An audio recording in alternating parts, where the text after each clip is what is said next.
Coming up on Loyola News Chicago, students across the state rally and react against possible cuts to the MAP grant. Loyola students share what they are giving up for Lent. And good news for those of you taking summer classes. Unlimited U-Pass usage will now be available. From the Convergence Studio in the School of Communication, this is Loyola News Chicago.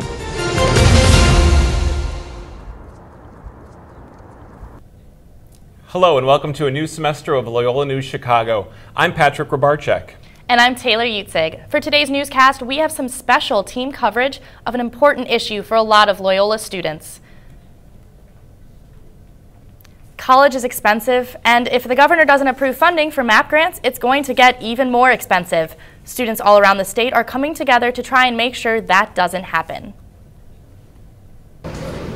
Thousands of Illinois college students might not be able to afford school next year. That's because Governor Bruce Rauner still hasn't approved funding for the MAP grant program.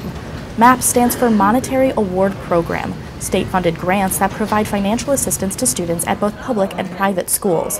According to the Illinois Student Assistance Commission, more than 125,000 students received financial assistance through the MAP program in 2015. Some schools, like Loyola and DePaul, have been able to honor the grant by funding students out of pocket, but Loyola officials say that is not a sustainable practice. There'll be a point at which Loyola is not able to credit their accounts. We have 2,400 students on average, about $10 million in total from their MAP grants. So we've been able to do it in the fall and in the spring, but we clearly can't do that forever. On Tuesday, Illinois legislature delivered Senate Bill 2043 to Governor Rauner's desk. The bill would fully fund the 2015 MAP budget. Over the past week, students and staff throughout the state have tweeted, called, and rallied to show their support for the bill. The MAP Matters movement has been fueled primarily by the expectation that Rauner will veto the bill. On Tuesday, over 100 MAP supporters from 15 colleges showed up at the downtown Thompson Center in Chicago. Some of the protesters are MAP grant recipients who are already thinking about what they will do without their financial aid. This year, I might have to pay something, and it's kind of hard on my family because I have a sister who goes to St. Xavier and she dorms there, so it's a private school, so it's kind of hard for, a family with 2 college students. For others like Vice President of DePaul's Student Government Rick Popp, it's also about what MAP grants mean for the school as a whole. It's going to affect other students too that don't receive the MAP grant. Tuition could go up, programs could get cut. So many things could happen if we don't receive the MAP grant. The $397 million budget for the MAP program is part of a proposed $1.9 billion spending plan for higher education. Rauner vetoed it back in May, but students hope this time might be different. I hope he realizes the impact he's going to make if he signs it, and I hope he sees what damage he's going to cause if he doesn't sign it.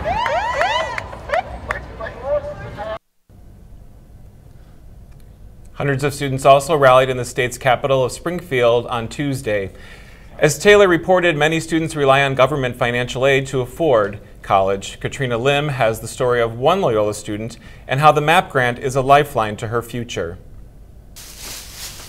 The MAP grant helps Loyola undergrad Danielle Leonard pay for things like groceries and housing, and she is thankful for it. I am very grateful for the money that I am given through financial aid and from taxes and everything, and I really think that the MAP grant does matter, MAP matters. Leonard receives about $5,000 through MAP.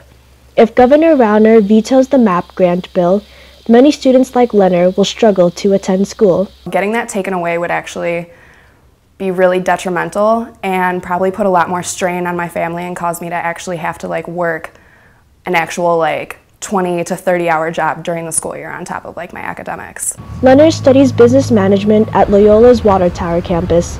Tobin Fryer is the interim director of Loyola's financial aid office. He says Loyola is doing everything they can to get the MAP grant bill passed. I think ultimately that advocacy needs to come from students as well, students and parents. It's one thing for schools to get involved in that advocacy process, but it's the students that this is impacting the most. Leonard hopes to first get a job in managerial consulting.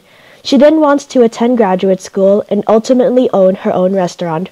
But without the extra financial aid, her dreams would need to be postponed. Katrina Lim, Loyola News, Chicago. Danielle Leonard is one of many students on Loyola's campus and in the state who will be affected by MAP funding if it isn't approved. Governor Rauner is expected to make a decision about the bill next week. Loyola recently announced that there will be a 4% increase in tuition for undergrad students next fall. The price tag for next year's classes is not expected to raise the cost more than $1,600. The Board of Trustees approved this new tuition in December to be in full effect fall of 2016. These measures are being taken to provide Loyola students the best quality education possible. Plan ahead students at Loyola University Chicago, as tuition next year will be raised by 4%. Undergrad students will owe the university around $1,500 more in tuition this fall. Students seem to be frustrated and confused on why prices increased. When I first got the email, I was very, very, very upset because they raised it, and it's just questioning me, where is this money going to? I already have a lot of loans, a lot of things I have to worry about. An increase doesn't need to get added to my pile. I'm just very frustrated, and I do not know where to go from here. According to Loyola President John Pellicero, the new tuition increase should gradually make tuition the same for everyone. Loyola doesn't expect this to change the number of students applying. Pellicero also says for those struggling with the price increase, there will be more options for financial aid coming in the fall. Loyola University is addressing worries that Rogers Park is no longer safe for students. The university held a State of the Neighborhood Forum last night in Damon Student Center. It featured a panel of guest speakers including Alderman Joe Moore of the 49th Ward and representatives from Chicago Police, Campus Safety, and the CTA. The panel took place behind closed doors and cameras were not permitted. Inside, the panel spoke to students and faculty about strategies to remain alert when traveling and the low amount of crime around campus compared to other parts of the city. Following the forum, students were happy with what the panel had to say. I think I was satisfied by the panel. I think they had a lot of good tips and tricks. They reiterated a lot of things I already knew, but they also came in with some new things. I was surprised because I didn't think that campus safety and the Chicago police worked that closely, and I just had preconceived thoughts about police. Some easy ways to stay safer walking around campus is with a buddy, not using headphones while walking, and using the 8-ride driving service late at night. This year is not off to a good start for crime numbers. So far this year, 382 people have been shot in Chicago. That includes a Loyola student who was shot and injured near campus last month. As crime numbers continue to rise, some students are unsure of how safe they are around campus. We set to find out at the Water Tower campus whether or not students feel safe at Loyola. Reactions have been mixed.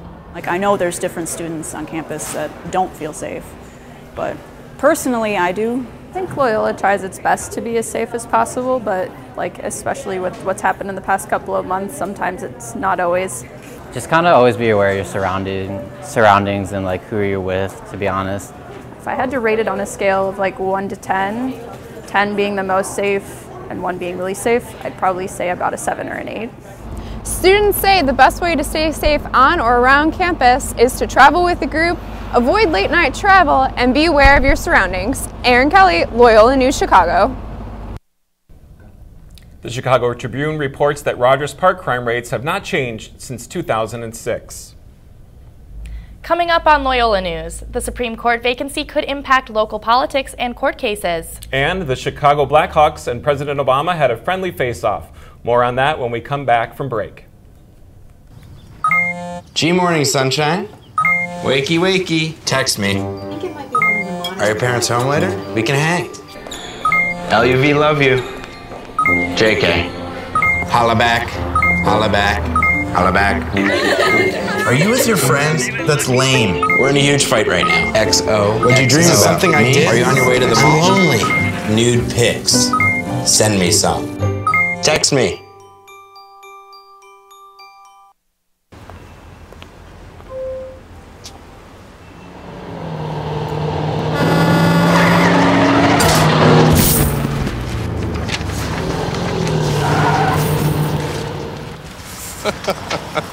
This can't be happening. This can't be happening. Of course it's not happening. Armored car. Listen, having money isn't about luck. Make your own coffee, save $1,000 a year. Feed me. Feed the pig. Welcome back. Here is Jake Mazenki with all the sports you need to know. Thanks, Patrick. Gentile Arena was electric last night for the men's basketball game.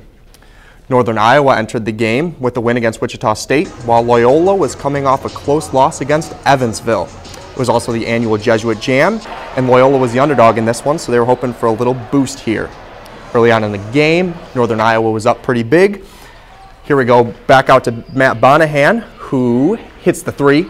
He had 16 on the night. UNI extends the lead. Loyola looking for a little momentum here.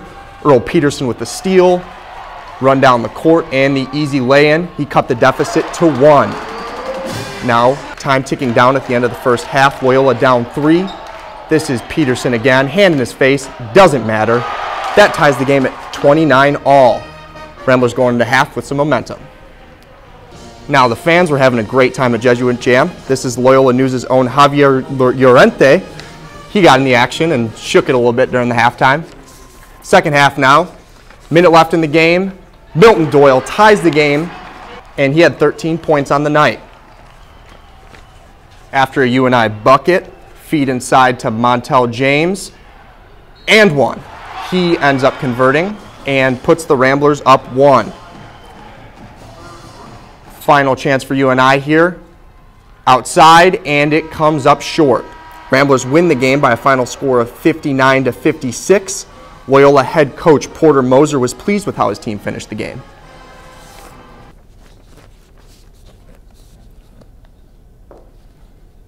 Men's basketball team was not the only team getting a big win this week.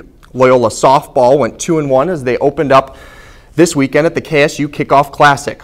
The Ramblers won their first game of the season 9-1 against Murray State.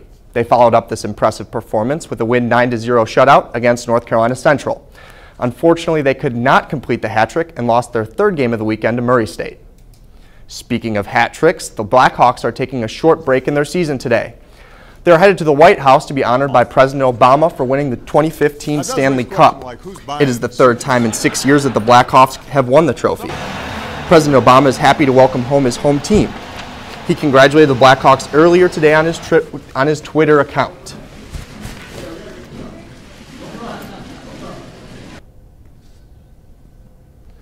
The Blackhawks will have a short break and have to play the Minnesota Wild this Sunday.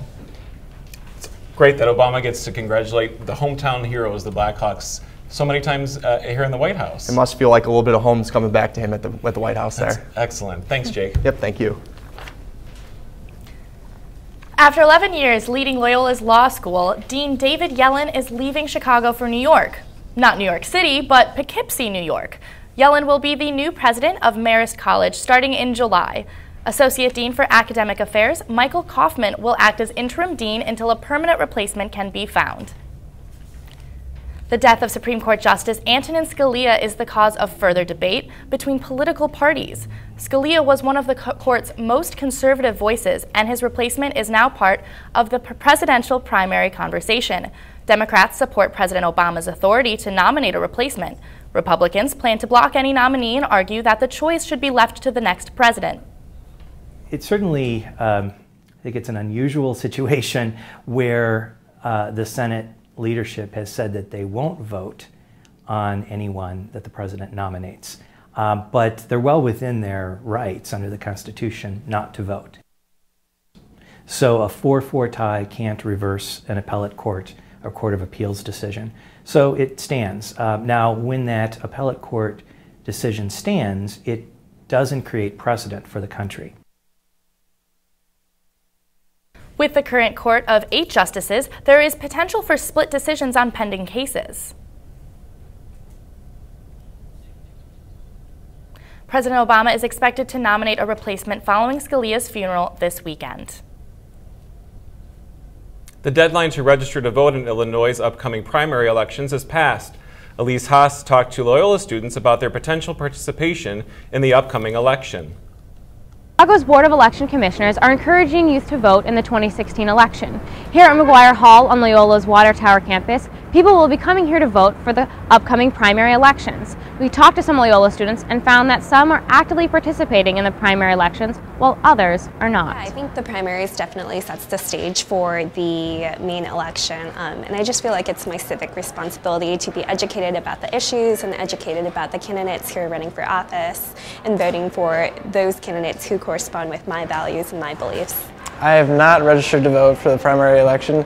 I was unaware that it is coming up in Illinois, and coming from Wisconsin, I'm hoping to vote for the November election, but at this time not registered.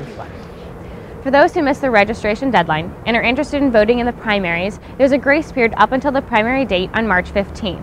But you have to register in person at your local election authority office, at a permanent polling place established by the election authority, at an early voting site, or at some polling places on election day. And 2 forms of ID are required. For Loyola News, I'm Elise Haas.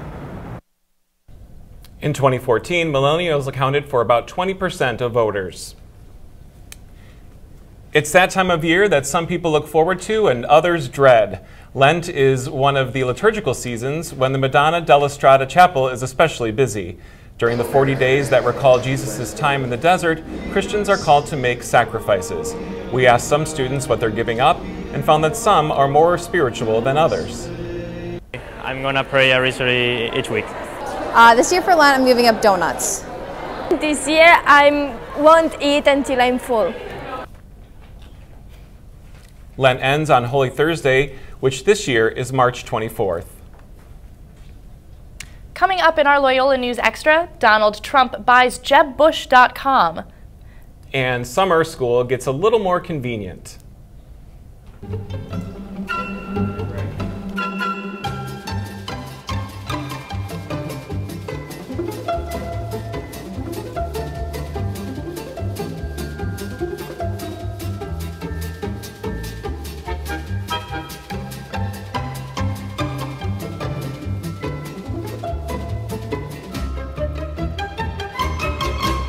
For more simple ways to fight the flu, visit www.flu.gov. Who says you can't teach an old dog new tricks?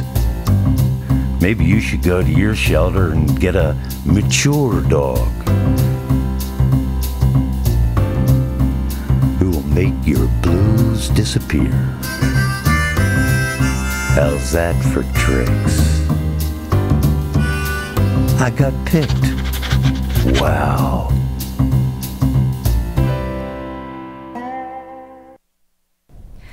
It's been a big week in social media with plenty of hashtags and trending headlines. To make sense of the most talked about topics, Tom Hush is here with us with the In Case You Missed It. Well, if you're a big fan of music, then you should have been on Twitter this weekend because it has been on fire. The 58th Annual Grammy Awards took place earlier this week with plenty of surprises and upsets.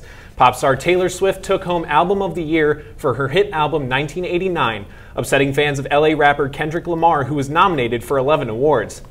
It wouldn't have been my pick, but congratulations, Miss Swift. Absent from the awards was Kanye West. West was too busy this week tweeting about his $53 million debt and publicly asking Mark Zuckerberg for money. I suggest Mr. West opens a savings account.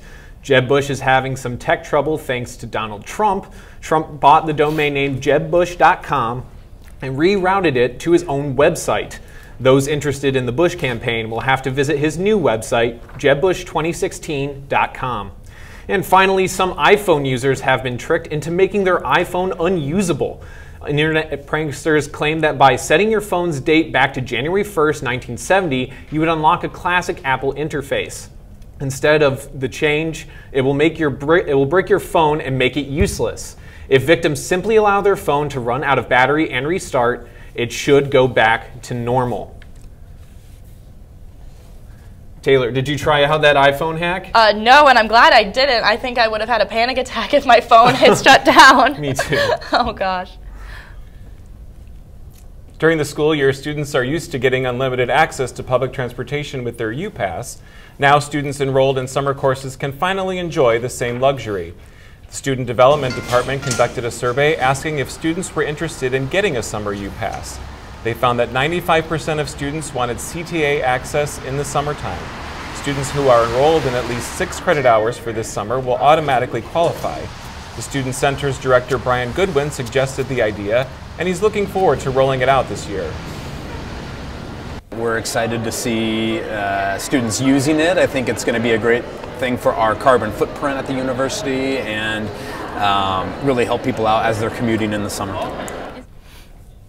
The unlimited transit pass is $98 and will be charged to students' Locus accounts. It's Career Week at Loyola. The Career Development Center is having events throughout the week to help students find jobs. Some events focused on helping students with their resume and LinkedIn. On Wednesday, the Career Development Center hosted over 90 employers for the Spring Career Fair. Students that missed these events should not worry. The Career Development Center has walk-in hours available after this week. There will also be more specific career fairs later in the year. Loyola Career Advisors are happy with the attendance at these events. They see many Loyola students getting jobs after graduation.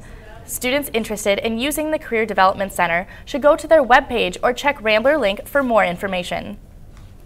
If you're looking for a way to procrastinate on homework, check out Loyola's new student-made sitcom, Kickapoo University.